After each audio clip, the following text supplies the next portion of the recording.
नमस्कार, मैं doctor Vineet Malhotra, urologist and andrologist, SCM clinic और हॉस्पिटल नई दिल्ली से। एक प्रश्न जो मुझे कई बार पूछा जाता है, यूरेटरोस्कोपी या यूआरएस क्या है, पीसीएनएल क्या है, आरआईआरएस क्या है, इनमें फ़र्क क्या होता है, इनके क्या तरीके इस्तेमाल किए जाते हैं, शरीर पे इनका क्या असर होता है। तो आज हम इसको थोड़ा समझ लेते हैं ताकि हम लोग अगर हम किडनी की पथरी या यूरेटर में पथरी या ब्लैडर में पथरी से परेशान हैं, जूझ रहे हैं, तो हमें पता हो हमें किस प्रकार के इलाज की ज़रूरत है, आवश्यकता है और हमारे लिए क्या उचित है। यदि यूरेटर में स्टोन हो और वो 6 मिलीमीटर साइज से छोटा हो तो उसका इलाज दवाइयों से मुमकिन होता है। यदि ये निचले हिस्से में हो, लोअर यूरेटर में हो, तो 80% चांस होता है कि ये दवाइयों से निकल जाए। यदि ये यूरेटर के ऊपरी हिस्से में होता है, जिसको कि हम अपर यूरेटर कहते हैं, वहां से इसका चांस निकलने का घट जाता है, 40-50% रह जाता है, बट फिर भी संभावना रहती है कि ये निकल सकता है। यदि ये 3-4 हफ्ते तक ना निकले या परेशानी करे, दर्द करे, इन्फेक्शन करे, किडनी के काम पे असर करे, तो इसको निकालने की ज़रूरत होती है।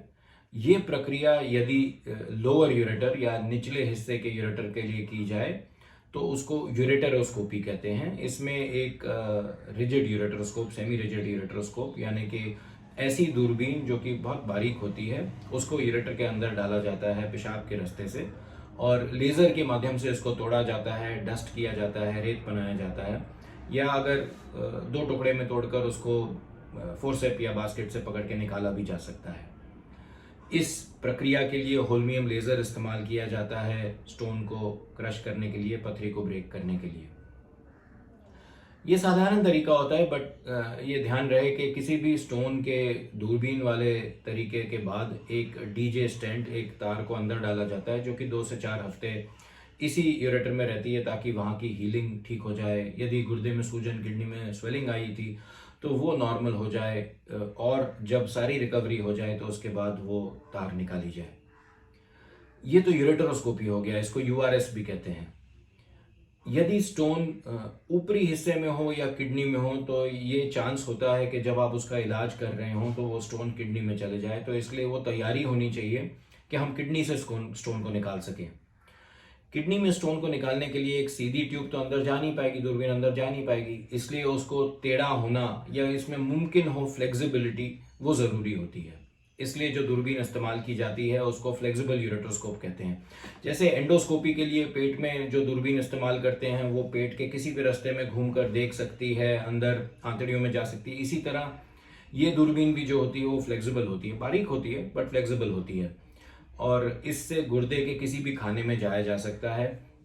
स्टोन को देखा जा सकता है, लेज़र से क्रश किया जा सकता है, निकाला जा सकता है और जब ये स्टोन क्लियर हो जाए तो उसको बास्केट या टूट जाए तो उसको बास्केट से या फोर्सेप्स से निकाला जा सकता है। इसको आरआईआरएस या फ्लेक्सिबल यूरेट्रोस्कोपी कहते हैं। इसके लिए जो दूरबीन इस्तेमाल की जाती है वो बहुत बारीक होती है और उसके बाद जब स्टोन क्लियर हो जाता है तो फिर से स्टेंट डाला जाता है। इसका फ़ायदा ये होता है कि इसमें किडनी में कोई पंक्चर नहीं किया जाता है, कोई छेद नहीं किया जाता है। ये भी जो तरीका है ये पेशाब के रास्ते से स्टोन को निकालने का एक तरीका होता है। इसके अलावा किडनी में से स्टोन निकालने के तरीके लिथोट्रिप्सी के होते हैं, जो कि आजकल हम आमतौर पर इस्तेमाल नहीं करते हैं क्योंकि उससे स्टोन क्लियरेंस कंफर्म नहीं होती है, वो फेलियर रेट ज़्यादा रहता है उसमें। स्टोन सिलेक्शन बहुत ही इंपॉर्टेंट चीज़ हो जाती है उसमें। दूसरी चीज़ पीसीएनएल, जिसको परक्यूटेनियस नेफ्रोलिथोटमी, आजकल मिनी पर्क या अल्ट्रा मिनी पर्क या माइक्रो पर्क, इन सब तरीकों से स्टोन निकालने के, पंक्चर के माध्यम से स्टोन निकालने के तरीके, यानी कि पीछे से पीठ के रास्ते से हम दवाई डालकर अंदर एक्सरे के माध्यम से देखते हैं कि किस खाने में हमें पंक्चर करना है और वहाँ से एक बारीक पंक्चर करके उस रास्ते को थोड़ा सा चौड़ा करके ताकि दूरबीन उसमें से जा सके और स्टोन को डायरेक्टली क्रश करके निकाला जा सकता है। आमतौर पर यदि स्टोन बल्क या स्टोन साइज ज़्यादा हो तो पीसीएनएल का तरीका प्रेफर किया जाता है क्योंकि इससे बड़े स्टोन भी निकाले जा सकते हैं। ये फास्टर होता है, क्विकर होता है, तेज़ तरीका होता है, इसलिए इसमें से बड़े बल्क के स्टोन को निकालना मुमकिन होता है, जो कि आरआईआरएस या फ्लेक्सिबल यूरेट्रोस्कोपी से मुमकिन नहीं होता है।